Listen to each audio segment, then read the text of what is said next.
My name is Mike Foster, the Entrepreneur's Mentor, and welcome to my interview series, A Zoom With.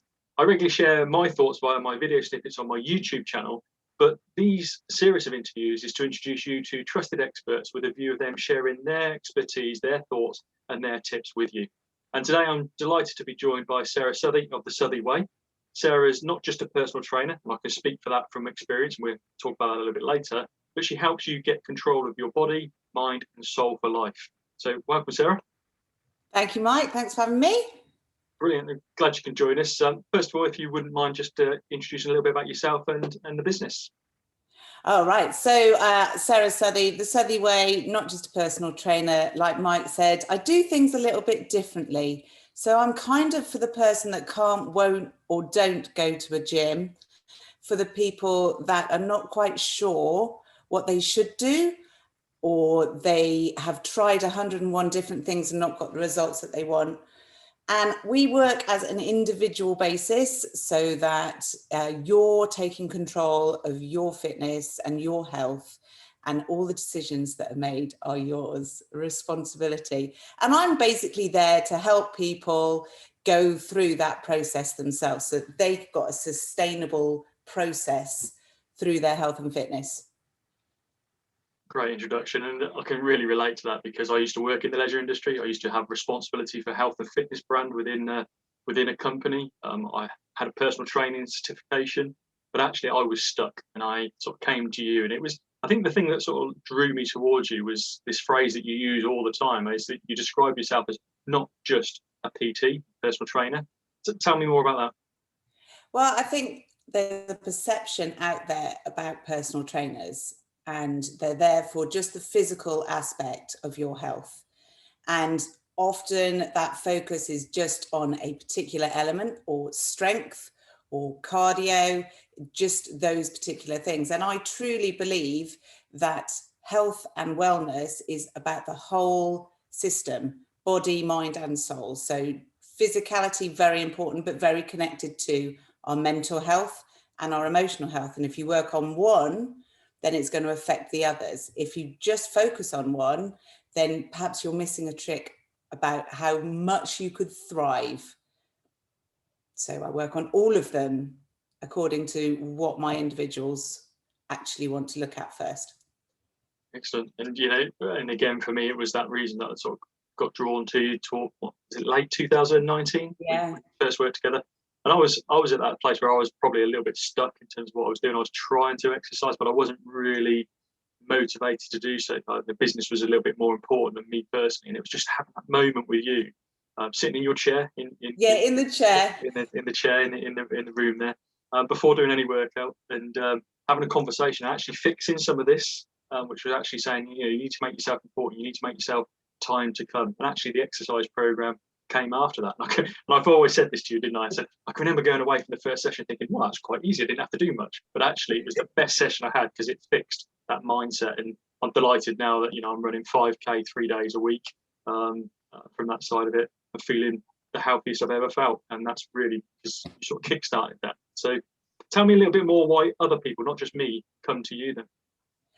Exactly that. They come mainly because there's something that there is pressing on them that they want to change. They stay because it makes a difference in their lives, and they move on from me because they've taken that control for themselves, and they know what they're going to do, and they know what they need to do to keep that health and wellness going. So I always think I have been my most successful when a client moves on from me with that control and that the conscious thought to what they're going to do moving forwards. That for me is success. So yeah, the chair is really important in the shed because that's where people come, is their safe space to just download whatever rubbish is going on in their heads, because we live too much in our heads. And sometimes you need somebody that's completely independent to just sit there and listen and pick out the items and the bits that are going to make the quickest change moving forward so that you can start actioning. Yeah, and certainly in that conversation, I put a load of my monkeys onto your shoulder, which you were were very happy to take I on. love the monkeys. You- I'm a monkey trainer. It's a good phrase. and I think the thing for me is that, you know, I knew I wanted to do a running program because I had a goal that I was leading towards. And I think before I sort of sat down and talked to you, I didn't really think it was much here. I didn't think it was much around muscle build. I thought it was more about my cardiovascular. But actually, you know, you fixed around those things. You gave me a great program in terms of strength that has certainly helped me in terms of my running. And like I say, you sort of fixed the mind piece. So I know you work with people in different ways. How can people work with you? So I work, there's two things that I do. I work one-to-one, which is really best if you've got some big changes that you want to make. And it's a really personal thing to do, to look at your health and well-being and deal with some of the stuff that perhaps you haven't been dealing with. Like you've already brought up, Mike, sometimes you don't put yourself first. And I think that is the key aspect, because you can't help others unless you're helping yourself first. You've got to keep this as healthy and as working as possible. So one-to-one is absolutely brilliant, is awesome. And I run a monthly plan. There is no one size fits all. There is no program. It is tailored individually for each individual. And then I have small groups, so no more than 4 people. I think when you say exercise classes, people have something that springs to mind. For me, it's like a Jane Fonda-esque type thing. That is so not what I do. It's so that I can still give that individual attention, but in a group environment, for those people that want that a bit more community in their health and well-being. So those are the only 2 ways that I work. And because it's personal, I have that connection with each and every one of my clients outside of the shed sessions. When I say shed sessions, it's shed sessions or virtual shed sessions, obviously, at the minute. Yeah. You know, and another thing that resonates with me about what you bring to the table for me, I guess, is that I remember one day when I was in the leisure industry and I went to a fitness class and body pump, and you know that everybody had the bars, and I looked at the room and like there was 12 people in the room doing this body pump. They were all doing it a totally different way, and how some people didn't break their neck, I do not know. But because of your background, I think because of the things that you focus on personally for yourself, technique's a really important thing for you, isn't it? And I think, you know, one of the big learns I had about when I was working with you was about I could do an exercise, but actually if I did the exercise incorrectly, it wasn't actually going to form the muscle in the way that I wanted it to form. And technique was an important part. Is that a good summary? I think technique comes first with the physicality of exercise.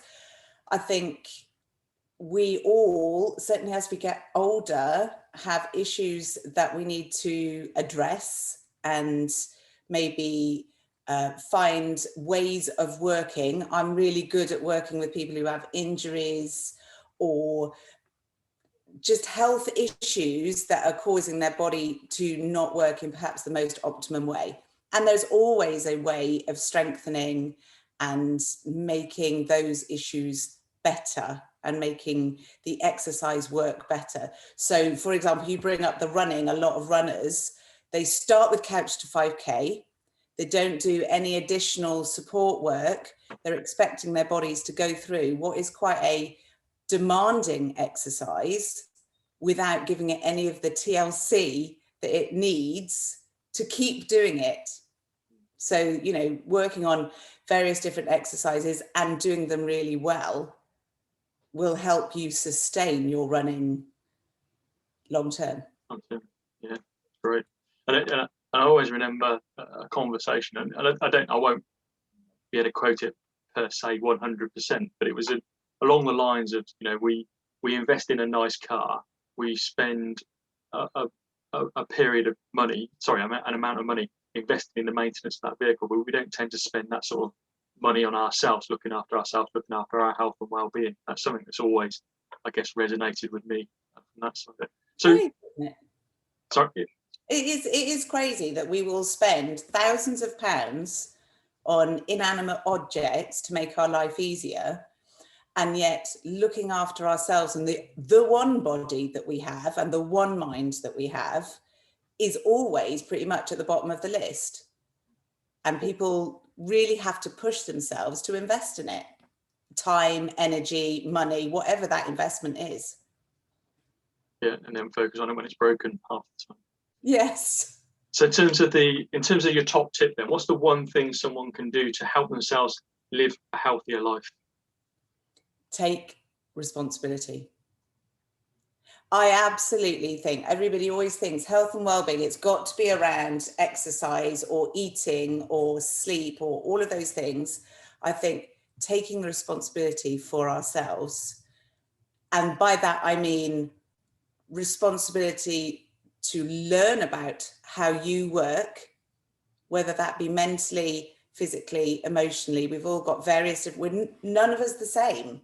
So learning about how you as an individual works, and then learning the responsibility that you have to keep that body, mind and soul working for you so that you thrive.